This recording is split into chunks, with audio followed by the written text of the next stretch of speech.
Our islands are the most beautiful. Hapa tutumia fursa hiyo tukafanya Zanzibar kuwa ni hub ya mawasiliano. Kwa lipi? Kwanza tunaenda kuanzisha mji wa TEHAMA kule Pongwe.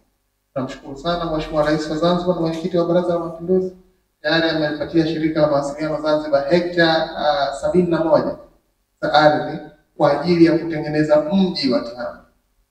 Mji wa TEHAMA utakuwa ni full smart city. Ukienda pale ukionyesha tu jicho lako hivi, basi kama ni gate itafunguka. Kama utakwenda dukani, everything itakuwa practiced kwa electronic. Kwa hiyo mji huu wa TEHAMA utakuwa una real estate mle, utakuwa kuna maduka, utakuwa kuna data centers, lakini tunataka tukafanye pawe makao ya makampuni makubwa ya mawasiliano ya dunia kwa upande wa East Africa. Kwa mfano, kuna makampuni kama Facebook, Google, Microsoft yako nchi nyingine hivi sasa kuweza kuja kuwekeza Tanzania, lakini tunataka tujenge mazingira rafiki ili tuyashawishi kwa East Africa makazi yao yawe Zanzibar. Na kazi hiyo tayari imeanza. Kuna wawekezaji ambao tunafanya nao kazi kwa upande wa PPP, kwa mfumo wa PPP ambao wako hapa nchini na tumeanza kutekeleza kuelekea kwenye lengo hilo.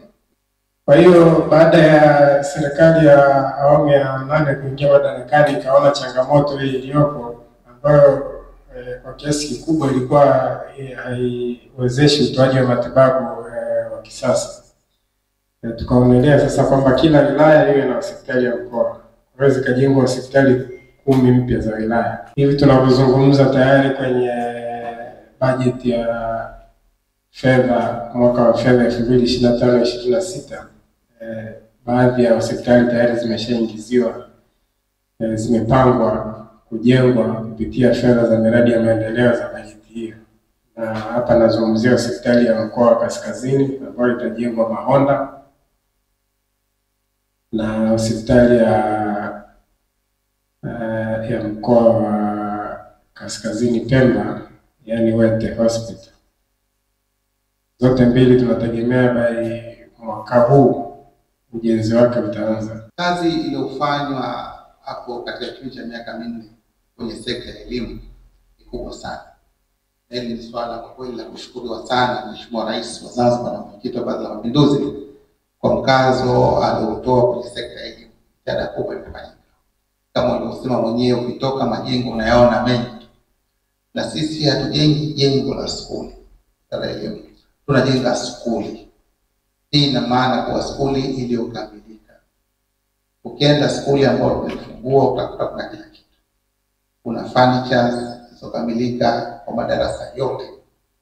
Kuna computers, projectors zinazikuta mle, maabara zilizokamilika na vifaa vyake vyote, na walimu na mazingira mazuri kabisa.